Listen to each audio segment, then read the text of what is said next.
Good afternoon, everybody. Welcome back to the closing plenary.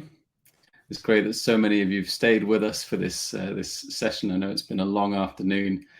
We really value your time and your input to the discussions. The exchanges in the session that I attended on innovation clusters were really dynamic, really interesting presentations from the speakers and some great questions coming from the participants. Yeah, I'm really looking forward to the summaries that we'll be discussing briefly in a moment. Just as a reminder, the sessions were all recorded. We hope so anyway, fingers crossed the technology has worked. We'll be making the presentations available online in the coming days and weeks. We'll have to see how quickly we can turn that around. We're now onto the home straight. We'll aim to wrap up on time at 4 o'clock. So we're nearing the end of this first Built for People Stakeholder Forum. We've obviously, you hopefully have had some really interesting conversations. I hope you also enjoyed the networking session earlier. But now we come to what I think is probably the most important part of the afternoon. The part where we say, well, okay, so what now? What are the next steps? And how can you get involved, be part of this community over the longer term? I'm really pleased to welcome to the stage my colleague from ECTP, Alain Tarly. Alain is the Secretary General and obviously a member of the Built for People management team. And Alain is going to give us a short presentation about some of the ways that you can get involved in Built for People. So Alain, over to you to take us through that. Thank you. Thank you very much, Stephen, and a very good afternoon to everybody. I will try to be authentic as possible because I can imagine that for sure this afternoon has already been quite long. So I would like to quickly introduce you indeed to some key elements in terms of structuring and organizing, I would say, over Horizon Europe, the Built for People partnership. What is important indeed is that, well, there are several, I would say, components in the Built for People partnership. If you have a look at this slide exactly currently, so we have started indeed, next slide please. We today have ended deal with the first stakeholder forum live. And this Built for People Stakeholder Forum have the role of having quite a huge representation, but a balanced representation of experts and stakeholders throughout Europe to advise, to be informed about of what's happening in the Built for People partnership, but also to advise on priorities and suggest adjustments and reorientations where necessary.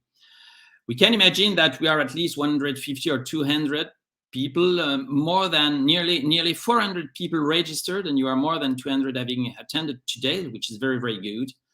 And we plan to have meeting at least once a year, or maybe for some year when this is important, 2 times a year. And indeed, the idea is, besides Built for People representative, to have a focus on the involvement of all interested stakeholders, of course, throughout Europe.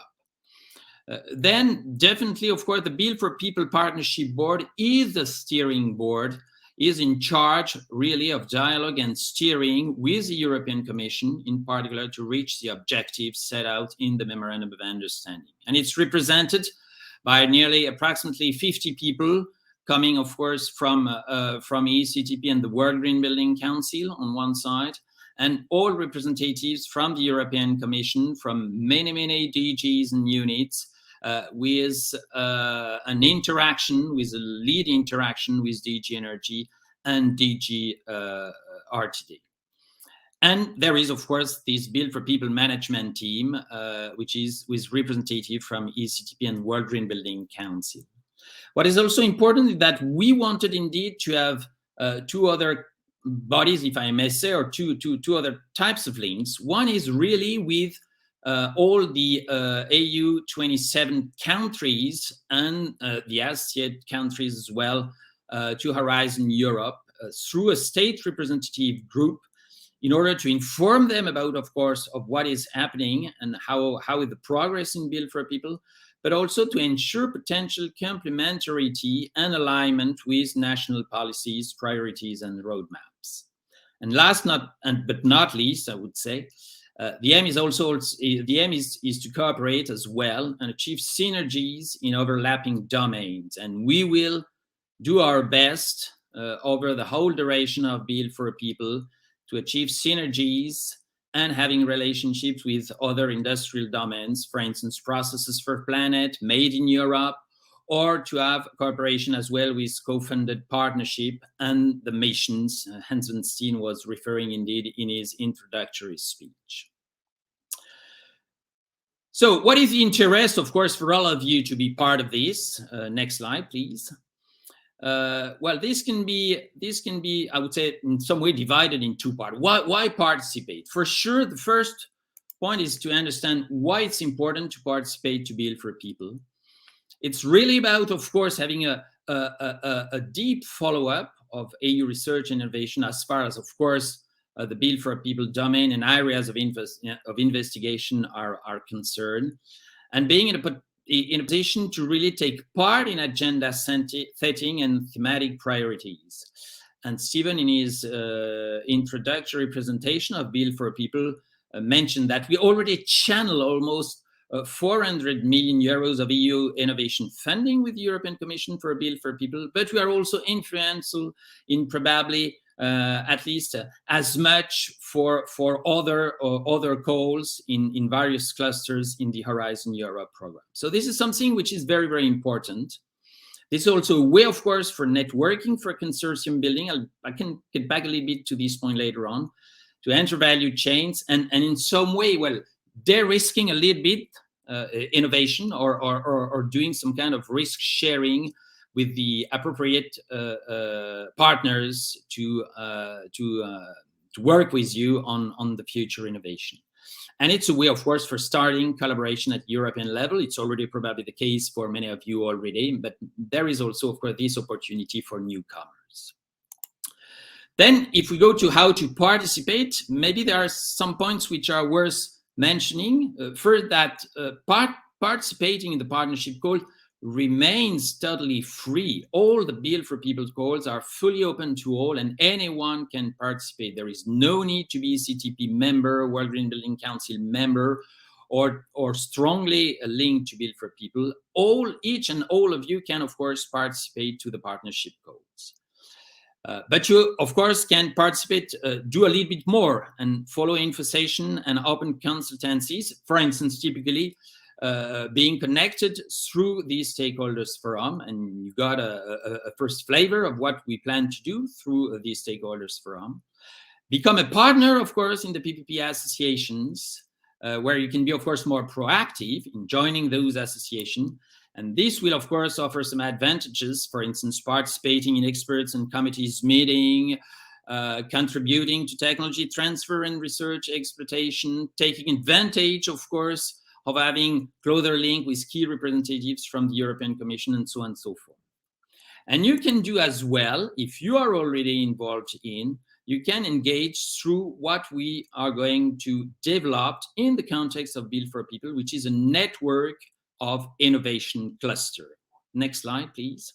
This was indeed the topic of one of our parallel sessions, and it's probably very hard to give you a clear view on exactly what we intend to do with Built4People Innovation Cluster, I would say in less than 1 minute now that I still have. But let's say that the idea is really to rethink a little bit how we can group together for a widespread change of practices in the construction and renovation of the built environment, keeping always, all the time in mind the objectives as defined in the European Green Deal, the renovation wave, and in particular as well in the new European Bauhaus. So the idea is that Built4People is going to recognize, for most of them already existing innovation clusters, which are local or regional, but which very, very importantly are characterized by the fact that they cover the whole value chain, they are cross-sectoral, they are cross-border, and they are people-centric. And those innovation clusters hopefully will support us to allow that innovation that is developed in all those various European and national projects will be really brought at the end of the day to the market and really penetrating, I would say, in each and every buildings and infrastructure in the future. So that's something which is very, very important. And we will get back to you very, very soon in order to provide you with more information about those innovation clusters, including the definition of a potential charter that we are just now going to put on the rails. So just as a reminder, in my final slide, next slide, please. So you should feel free, of course, to get in touch at any time with Stephen Richardson and Laura from WGBC or myself at the ECGP. You have all this information, and of course, you will get this information as we plan, of course, to provide you access to all the different presentations and the recording of all the sessions. Thank you very much again for your participation today, and I'm very happy now to give the floor back to Steve. Thank you, Alain. And so I'm just for the final few moments, I'd like to invite my colleague, Laura, who you've just seen her email address. There it is. Invite Laura to the stage. Laura is just going to briefly share some very concrete next steps as follow-up to this event. So Laura, the floor is yours. Thank you, Stephen. So bear with me some more minutes and I will go through the next step we have in mind after the event. So if we go to the next slide, you will see that by the end of this week, you will be receiving a form that we would really appreciate if you could fill in. So this form has 3 different purposes. First of all, we would like to hear your feedback of today's event. So we really hope that you are enjoying, but we really think that there's always a room for improvement. So we would like to hear your thoughts on how we could do it better for next event. Second, the form that we will give you also the opportunity to share some resources you might think that they are interesting for other attendees. So for example, like a report, an article, a publication, or case studies that you would like to share with the stakeholder forum community. And lastly, we are seeking for your formal agreement to be part of the community. So it will be, of course, compliant with GDPR, and this will allow us to send you some emails with some information for next events and following things that can happen. So all the sessions today, as Stephen said, they have been recorded. For instance, if you, for example, attended one of the thematic sessions, you will be able to see the other 5 sessions that you could not join. So, and also as well the plenary. So hopefully next week you will be receiving these recordings. And finally, we will be producing a 1-page summary for each of the thematic sessions as well, with the highlights and comment that happened during the session. And you should be receiving that in 1 or 2 weeks. So if we go to the next slide, you will see our call for action to you. We would really appreciate if you could fill the form that I mentioned before. And once you receive the recordings and the summary pages, we would really ask you if you could share this through your social media and help us to raise awareness and making the Built4People community grow. We will also ask you to commit and join for future events. And of course, we would be very happy to see you in the next stakeholder forum that will be in 2023. So please, if you have any questions regarding this, send us an email. Thank you so much, and give you the floor back, Stephen. Thank you, Laura. So that's it. We've made it to the end of a packed agenda with 2 minutes to spare. I think we can congratulate ourselves on that. Thank you all for your attention. We really appreciate your time this afternoon and hope that you've enjoyed the event as much as we have. And we hope that we can count on your continued support and collaboration as part of this stakeholder forum. So thank you. Have a good rest of your afternoon, and we'll see you again soon. Goodbye, everybody. Thank you. Thank you all. Bye-bye. See you soon.